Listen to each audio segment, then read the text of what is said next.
अभी वर्तमान समय में एप्स्टीन फाइल्स काफ़ी ज़्यादा चर्चे में चल रही है।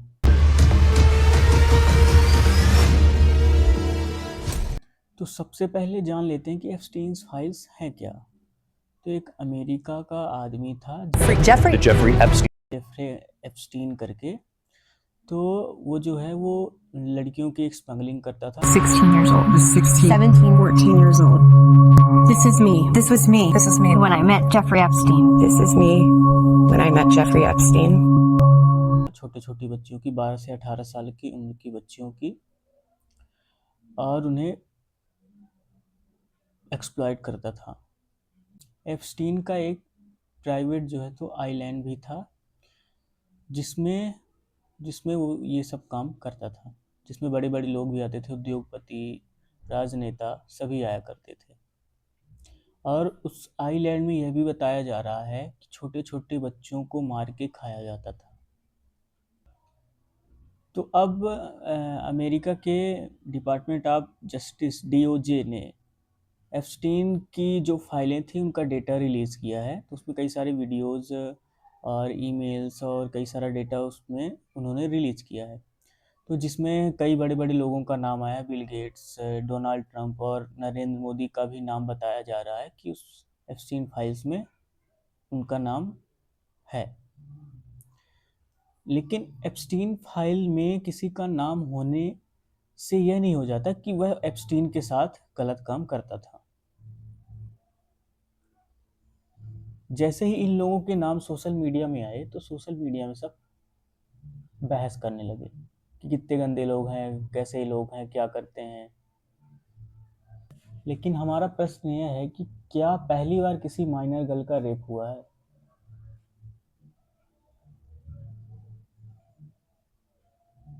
क्या पहली बार किसी बच्चे को मार के खाया गया है? जानवरों के बच्चों को तो रोज काटा जाता है, रोज मार के खा लिया जाता है। तो क्या वो बच्चे नहीं हैं? जैसे ही अपने बच्चों की बात आई तो पूरा सोशल मीडिया उनके लिए गलत शब्दों का इस्तेमाल कर रहा है, जिनको वो भगवान मानते थे।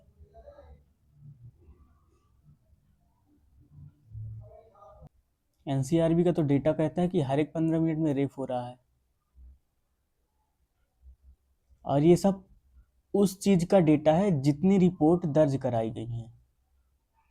90 से ऊपर परसेंटेज की तो जो केसेस होते हैं उनकी रिपोर्ट ही नहीं दर्ज कराई जाती। अगर उनकी भी रिपोर्ट दर्ज कराई जाए तो 15 मिनट नहीं, शायद 1 सेकंड हो जाएगा।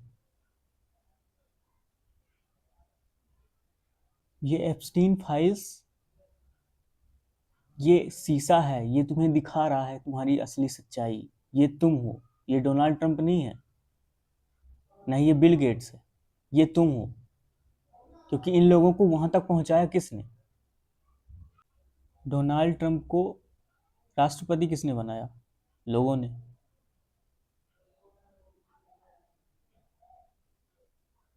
अगर नरेंद्र मोदी का भी इस पे नाम है, उसे नाम तो है, लेकिन ये चीज़ अभी स्पष्ट नहीं है कि क्या नरेंद्र मोदी का एप्स्टीन से संबंध था या नहीं था। लेकिन चलो मान लेते हैं कि अगर था भी, तो ये एक आईना है, क्योंकि नरेंद्र मोदी को प्रधानमंत्री बनाया किसने? आम लोगों ने। एक बार खुद को ध्यान से देखो कि जिन लोगों को भला बुरा कह रहे हो उन लोगों को वहां तक पहुंचाने में हाथ किसका है?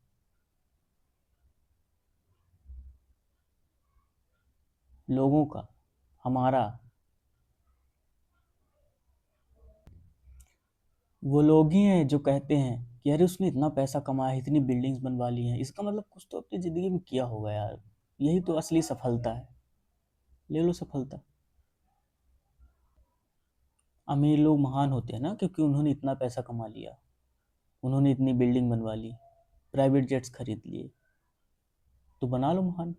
अब ज्ञान क्यों दे रहे हो सोशल मीडिया में? ये जो एप्स्टीन फाइल्स रिलीज की गई है DOJ के द्वारा, इससे यह साफ साफ पता चलता है कि कोई आदमी कितना भी कमा ले, कितने भी बंगला बनवा ले, गाड़ी खरीद ले, जेट्स खरीद ले, इसका मतलब ये नहीं हो जाता कि वो सफल हो गया है। इसका मतलब ये नहीं हो जाता कि वो एक इंसान बन गया है। इसका मतलब ये भी हो सकता है कि वो अभी भी एक जानवर ही है, और जानवर को जानवर से इंसान बनाता है अध्यात्म, जीवन दर्शन, जिससे तुम लोग बोलते हो कि अरे ये तो पुरानी चीज़ है। ये पुरानी चीज़ नहीं है, यही तुमको बताती है कि नए का असली अर्थ क्या है।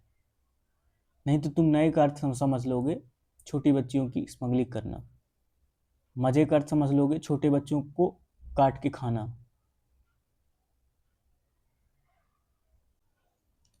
इंसान का शरीर पाके कोई इंसान नहीं बन जाता। कोई इंसान इंसान तब बनता है जब वह आंतरिक रूप से उसे शांति मिली हो, वह आंतरिक रूप से शांत हो।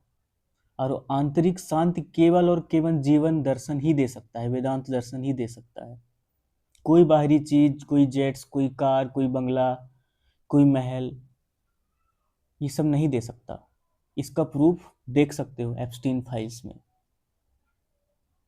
जिन लोगों का नाम आया है उनके पास कोई कमी नहीं थी, लेकिन फिर भी उन्होंने कैसे काम किया? क्योंकि उन्हें शांति मिल ही नहीं रही ना। तो उन्हें लगता है कि हम ये बच्चों को काटें और इनकी स्मगलिंग करें, ये करें, वो करें, पहाड़ खोदें। उन्हें लगता है इससे शांति मिल जाएगी, शायद इससे नहीं मिलेगी। अध्यात्म को अपनाना पड़ेगा। आंतरिक शांति, आंतरिक ईमानदारी, इसको कहते हैं असली सफलता।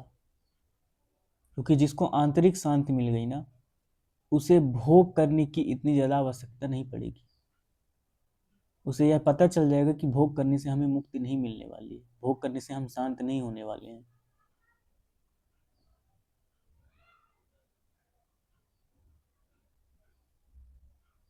ये एप्स्टीन फाइल्स के रूप में इस दुनिया के लोगों का प्रक्षेपण दिखाया जा रहा है, प्रोजेक्शन। ये किसी एक चीज या फिर एक इंसान को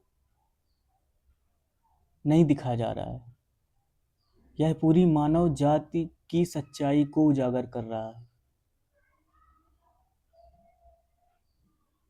कि जैसे लोगों का नाम आया वैसे लोगों को ऊपर तो हमने पहुंचाया ना।